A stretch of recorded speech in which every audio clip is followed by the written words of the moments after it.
Hi, everybody. Um, Not sure if this is working just yet, but something that I wanted to do that I've been thinking a lot about is, the last couple of days have been really crazy, and I think it's given a lot of people a chance. And I'm doing this on my personal page and not my business page because, frankly, I know a lot of people in California, but I also know a lot of people outside of California and people who I think could really use this information. So I wanted to put together some things that I've kind of collated and put together. I don't want to take credit for all of it. I didn't come up with it all on my own. First off, I think it's really important to focus on the things that people can control and to avoid worrying about the things that we can't control. And with the shelter at home order last night, that is something that definitely falls under the we can't control category. And I'm seeing people post a lot of things and people kind of, I think, reacting psychologically in a way that's very normal to react.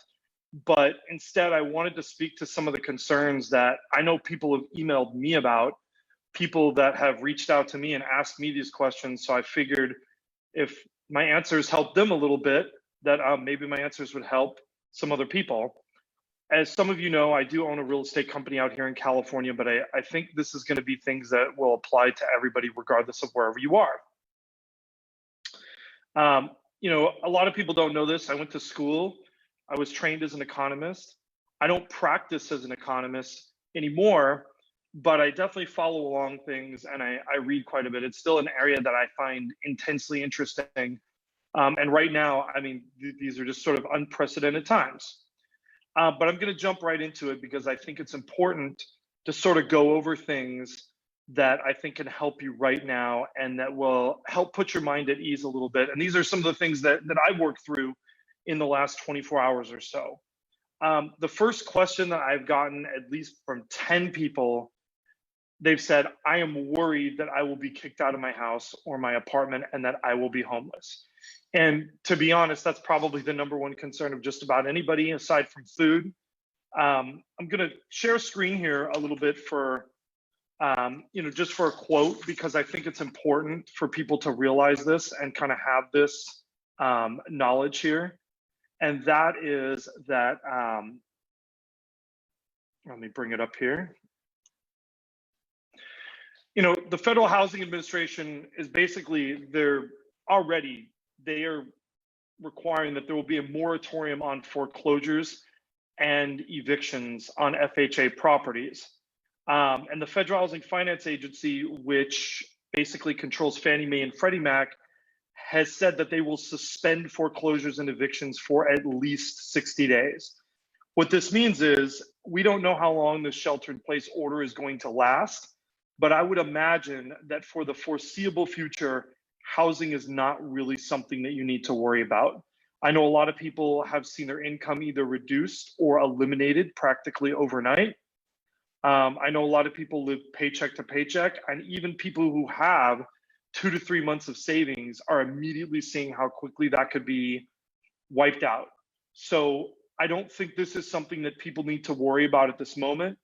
And also another thing that we are seeing is that, and I don't have a slide for it because this announcement was pretty recent yesterday. Something else that we have going is that Fannie Mae and Freddie Mac have also said that they will allow for forbearance for up to 12 months. And I think that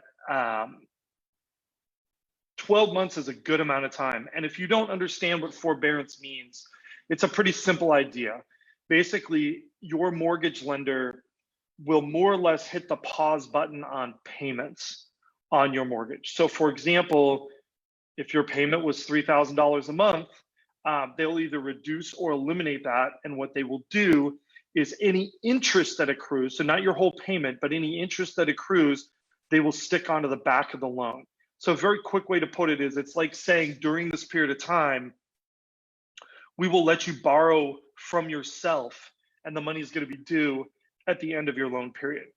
And while I think a lot of people would love it if they just hit the pause button completely on interest, I think knowing that you have 12 months of availability on this, and this applies to Fannie Mae and Freddie Mac mortgages, they make up about 50% of the mortgages, but I'm fairly confident that we're going to see other types of mortgages, jumbo mortgages.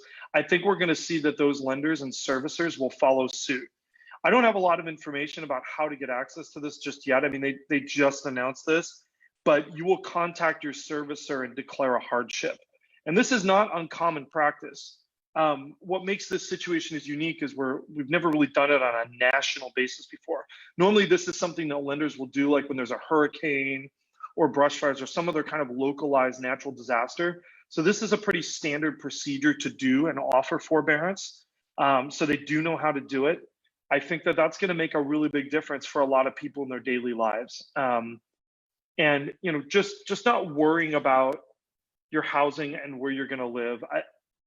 To me, I think that's huge. Obviously, if you can make your payments and you still have income, you should definitely be doing that. But if you run into financial trouble, I think the worry that you're going to be homeless is not really a valid worry for the foreseeable future. The second thing that I've gotten people asking me about, because they know my background and that they know I went to school as an economist, is they are saying, what is going to happen to the economy? And when they say that, they basically mean two things.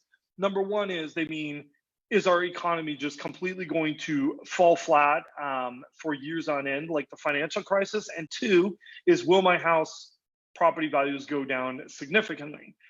And this is from me collecting information from different sources. Again, I'm not a practicing economist, but I don't think either of those will be true. And the first thing is, I think this economic situation has a lot more in common with 9/11 than it does with the financial crisis of 2008. And the reason why I think that is that there's actually a lot of parallels and a lot of similarities. I've got a quote here. I'm not the only person who thinks that, but I think right now we are in a market that is driven primarily by fear, and the results are essentially the same as they were during 9/11. If you remember, after 9/11, I think there was this period of time when people were really afraid to do just about anything. They didn't want to go out. They were afraid to go to public places. We were afraid to do any kind of gatherings. Now, right now, we have very, very legitimate reasons to fear that. But I also think that exactly that situation, what it shares in common is that it's a temporary one. Our financial crisis of 2008 was caused by a very troubled fundamentals in our economy and in our banking system. This is something external. And I have a quote from somebody at Wells Fargo. So this isn't just me, this is a bank economist saying the same thing here. And I think it's something important for us to take a look at. I'm going to bring that up here and kind of show that to you guys. This is from David Rosenberg. Oh, this isn't Wells Fargo's economist, but this is another economist that I follow. There's a lot of fear, angst, and anxiety in the general public. And I think what that results in is almost a complete decimation of consumer discretionary services. And I think if you look at what industries are affected the most right now, it is the exact same industries that were affected the most following 9/11. So I'm not foreseeing, I think all of these things are things that could be corrected rather quickly. They're not things that we are sort of stuck with in the long run. I have a prediction about what's going to happen as soon as, and when I say as soon as, I'm going to be honest with you and tell you I don't know when as soon as will be, but as soon as some of these restrictions are lifted, especially on gathering and meeting in places, and I've seen estimates anywhere from 2 months to a year and a half on that. But as soon as these things are lifted, I think you're going to notice people rebounding almost immediately. I think even if people have $20 in their bank account, they're going to go out and have a date night with their spouse. I think people are going to take trips. I think they're going to want to exercise the return of those freedoms. And I think they're going to do it in full force, and they're going to do it very quickly. And it's funny when you look at various other times of crisis, and I think that's where we are, as we are in a crisis. I think that's exactly what happens in America. People tend to get hit very hard, very quickly, but they also tend to rebound fairly quickly. And I'm not the only one that thinks this. I have I have kind of a graph here that I'm going to show you guys um, that shows a little bit around 9/11 and sort of the dot-com crash period. That shows a little bit about housing prices, or actually, I think I'm going to show you a little bit about from another economist, Bill McBride, about what happens, what their GDP prediction is going to be. And Goldman Sachs has also made a pretty strong GDP prediction. Let me pull that up for you guys so you can take a look here. I don't think there is any doubt that we are in a recession in the sense that GDP has declined immediately. In fact, I think even quarter one, the drastic measures in our economy, we will see a decline in GDP for the first quarter, and we will see a very sharp decline in GDP in quarter two. A monstrous quarter decline. And I think that can look very scary to people, but I don't think it should be. And the reason why is that pretty much every economist, or most economists, economists never agree on everything, most economists are predicting that we're going to see a pretty sharp recovery period as soon as some of these restrictions are lifted. And I'm going to bring up here a graph here from Goldman Sachs. They're showing that they see a 0.2% decline in quarter one. I think it's going to be worse than that. They're seeing 5% down in quarter two. I think it will be worse than that. But they're seeing a recovery in quarter three and quarter four, and stronger gains coming in 2021. I personally, given especially the news from yesterday, I would push this back another quarter. I think we're going to have quarter two and quarter three are going to be pretty rough. I think quarter four is going to be a pretty strong recovery, and we're going to continue into 2021. Obviously, this is just my prediction and my guess based on some of the data that I've looked at and some of the news as it's coming in. The final thing, too, that I want to talk about is whether or not we're going to see a new foreclosure crisis develop, because I think that's something that really people tie with the idea of property values. If everything's on sale with a fire sale, will prices be in free fall? And I don't think that that's going to happen. And the reason why is we have a lot of very big differences between right now and our financial crisis and what happened to housing in 2008 through 2011 or so, or 2007, depending on how you're looking at it. And one of the things that I think is fundamentally different is people's equity positions in their home. So not only are we expecting these forbearance measures to stave off sort of a foreclosure spike, but I think we have some fundamental things that are very different. And I'm going to bring that up right now, a little bit of a chart that I think sort of illustrates that very well. And what you're looking at here is total home equity cashed out, right? And this is people who took money out of their houses and used them like an ATM machine. And if you look in the 3-year period between 2005 and 2007, people took out almost $1 trillion, and housing values were actually less than. So as a percentage of the housing market values in total, people took out even more money. Now the numbers that we're looking, we're at less than a third of that number in the past 3 years. And I think that's a very marked difference in where people are.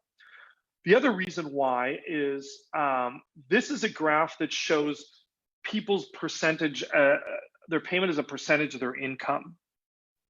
And I think if you look at this, these numbers might not seem drastic, but I think it's really important to understand this. And people on average are spending less of their income on housing. And there's a very big reason why. It's because of low interest rates and people refinancing. And that's actually been a boon because that's taken a good portion. This graph illustrates that if people might be who were dual income and find themselves in a single income household, they may be much better equipped to handle this. They may be able to continue making those payments. And even if this extends longer than a year and they no longer have forbearance, they're still able to keep making those payments. And I think we're in a much fundamentally stronger position than we were. We haven't seen the speculative buying. We haven't seen a lot of situations where people would be walking away. And in fact, we still are very much in a housing shortage. which is one of the reasons why residential construction was exempted from the shelter in place order. Um, I have a couple of final thoughts for people that I'm going to do here. And this is just a piece of practical advice. I know it's made me a much happier person. I look at the news for 20 minutes in the evening and I don't look at it all day long. So, barring some sort of emergency order and that gets texted to my phone, I don't sit and look at the news all day. I find out the summary towards the end of the day of the information that I need, and I don't sit there and dwell on it. And that is advice that I will give to every single person who will listen because it's made a dramatic difference in my psychological well being. The other thing is, this is a very dynamic, changing market. And, I have a lot of friends on Facebook. I'm privy to a lot of information sources. This is stuff that I studied, and I am not only happy, but I'm committed to sharing information and advice as I get it that I think is useful to other people.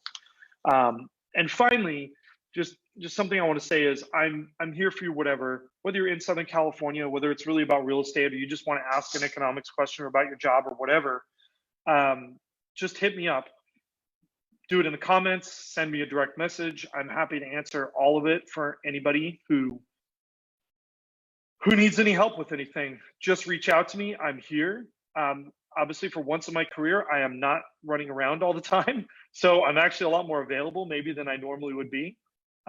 Stay out there, be safe, and I'll be talking to you soon.